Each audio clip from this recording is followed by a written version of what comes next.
Good morning, this is Francis from McCaffrey Crafts, and today I thought I'd just give a general chat and update, see what's going on with me and my shop as well. As you can see here behind me, all the sticks that I had up for the previous live stream have all gone. So that means, I have to continue making sticks.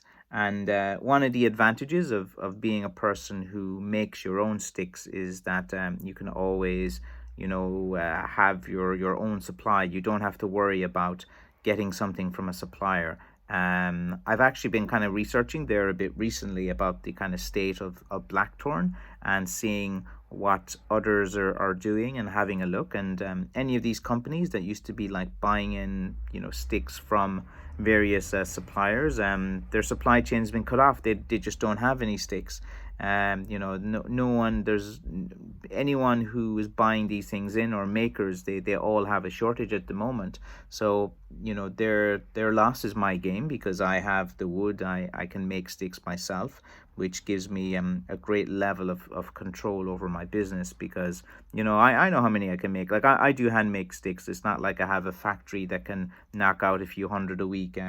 With McCaffrey Crafts, you're getting a stick that I make with my hands. I make about 20 a week, maybe 25 if it's a good week, sometimes less, sometimes 10, sometimes I might get 30 out in a week.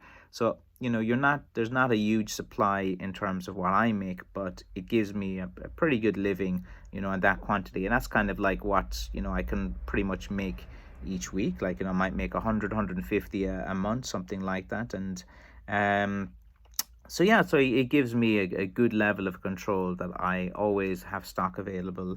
I can always make more stock. If I run out of stock like I do now, I just work at the weekend, make another 20, and then by Monday, I'll have more stock. It's not like I have to like order, wait for this, wait for that. It's just I go down to my shed, pick out 20, 30 sticks, and then work at them at the weekend. So it's a nice business like that. So I always have a pretty good level of stock. I think I mentioned before, like last year, for anyone who was doing this walk and stick or business, they probably blew through about 2 or 3 years worth of stock in 1 year, because it was a bit of a bumper year, where a lot of people were just stuck at home and needed walking aids and different things like that. So there was a good demand on it as well. Today I get my COVID jab. The Pfizer one, I think, is what I have to get. So at 2 o'clock today, I'll be going to get my jab. It'll be the first one. So we'll see how that goes. And I don't think I'll have any effect on me, because I don't know. I've been jabbed by so many blackthorn over the years. I don't know if I should. Maybe I am the cure to everything. Maybe that's just my own ego kind of taking over. But it's just I've been all over around people who's had this thing, and I think I'm asymptomatic. I don't seem to have any. The kids had it as well, picked it up at school, just no effect in our house at all. But it's different for everyone, of course. So that's my plan today. So this morning now, just waiting for the courier to collect a few sticks. I'm going to pick out maybe 20 pieces of wood.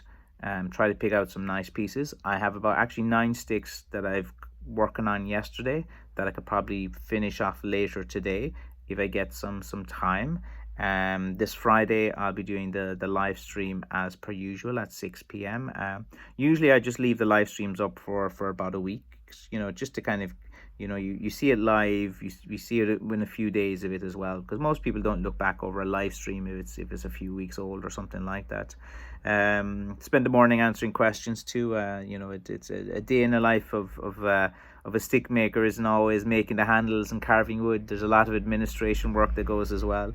I think what I saw one question in the comments was a guy wanted to season and dry out woods in his apartment, and he was going to put it into a press where the water pipes were, which would be quite hot. There'd be no circulating air in those presses, so I advised him not to do that. I've tried it before years ago, and they used to just dry out too quickly and crack badly as well.